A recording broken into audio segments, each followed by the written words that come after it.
শুভ সকাল বন্ধুরা। তো তোমরা সবাই কেমন আছো? আশা করছি ভালো আছো, আমিও ভালো আছি।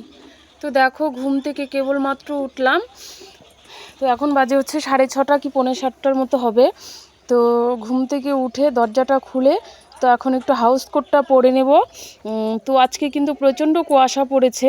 এই অঘ্রাণ মাসের মধ্যে ফার্স্ট আজকে এত ঠান্ডা পড়েছে কি বলবো। তো এদিকটায় চলো আমি হাউসকোটটা পরে তারপর হচ্ছে ঘরটা ঝাড়ু দিয়ে যা কাজকর্ম আছে সবগুলো আস্তে আস্তে করে সেরে নেই। আর তোমাদের সঙ্গে ছোট্ট একটা মিনি ব্লগ শেয়ার করছি। কেমন লাগবে আশা করি তোমরা কমেন্ট করে জানাবে। তারপর দেখো, এদিকটায় ঘর ঝাড়ু দেওয়াতে লেগে গিয়েছি। ঘরটা ঝাড়ু দিয়ে উঠান ঝাড়ু দিব, রান্নাঘর মুছবো, বাসন ধুবো, সব বাকি কাজ যা আছে সব কিছু আস্তে আস্তে করে নেব। আরেকটা কথা তোমাদেরকে বলা হয়নি, আজকে হচ্ছে আমাদের বিবাহবার্ষিকী। 10 বছর পূর্ণ হলো, 11 বছরে পা দিলাম। তো সেরকমভাবে আমাদের বিবাহবার্ষিকী কোনো বছরই পালন করা হয় না। 1 বছর শুধু পালন করেছিলাম আমার বড় ননাসের বাড়িতে। তো দিদি জামাইবাবু করেছিল তাই করেছিলাম। আর আমার বর সেরকমটাভাবে পছন্দ করে না, তাই আর কি সেরকমভাবে বিবাহবার্ষিকী বলো, জন্মদিন বলো, কোনো কিছু পালন করা হয় না। তো সেরকমভাবে আর কোনো কিছু না, তো জাস্ট তোমাদেরকে শুধু বললামই, তো কোনো কিছু করা হবে না। তো আমার বর ছবিটা পর্যন্ত তুলতে পছন্দ করে না, কি বলবো। তো চলো এদিকটা ঝাড়ু দিতে দিতে তোমাদের সঙ্গে কিছু কথা শেয়ার করে ফেললাম। তো চলো উঠানটা ঝাড়ু দিয়ে নেই। তারপর এদিকটা দেখো দৌড়ে আসলাম, কারণ হচ্ছে আমার যে সুমি বাচ্চা হয়েছে ওটা কাঁদছিল কেন জানি না, দৌড়ে এসেছিলাম। তারপর এদিকটায় এসে চা খাচ্ছি, চা তো তোমাদেরকে ভিডিওতে দেখানো হয়নি। তো এদিকটায় বাট বোতলে দুধ ভরে নিয়েছি, তো সুমির বাচ্চাগুলোকে খাওয়াবো বলে। তারপর দেখো এদিকটায় খাওয়াতে বসে গেছি।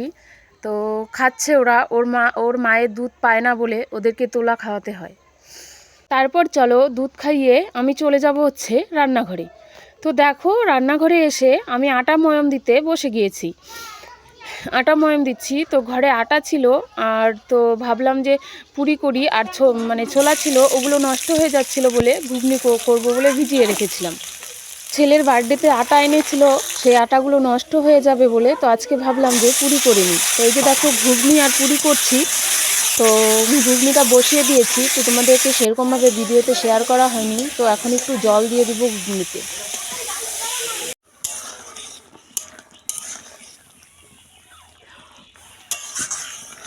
তারপর দেখো ঘুগনিটা দিকটা হয়ে গেছে, তো আটাটা বেলে নিচ্ছি লুচি ভাজবো বলে। তো চলো লুচিটা ভাজি। তো এই যে দেখো এদিকটা লুচিটা কড়াইয়ে দিয়ে দিচ্ছি, তো তেল অল্প করে দিয়েছি। তার কারণ হচ্ছে যে এখানটা অল্প কটা বেলেছি, তো তাই অল্প তেল দিয়েছি। তো দেখো এদিকটা পুরিটা কিন্তু ভীষণ সুন্দর ফুলেছে। আমার কি বলো তো, আমার কিন্তু পুরি হচ্ছে ঘুগনি বলো, ডাল বলো, বাঁধাকপি ঘন্ট বলো, সবজি বলো, কোনো কিছু দিয়ে আমার ভালো লাগে না। জাস্ট ভালো লাগে হচ্ছে একটু পায়েস দিয়ে, একটা কি দুটো, আর হচ্ছে খাবো হচ্ছে এমনি শুধু। তো এদিকটা বরের জন্য রেডি করছি। তো ভিডিওটা আজকে আমি এখানেই শেষ করছি। আশা করছি তোমাদের ভালো লাগবে। দেখা হচ্ছে নেক্সট ব্লগে। তো ভিডিওটা কেমন হয়েছে তোমরা কমেন্টে জানিও। টাটা।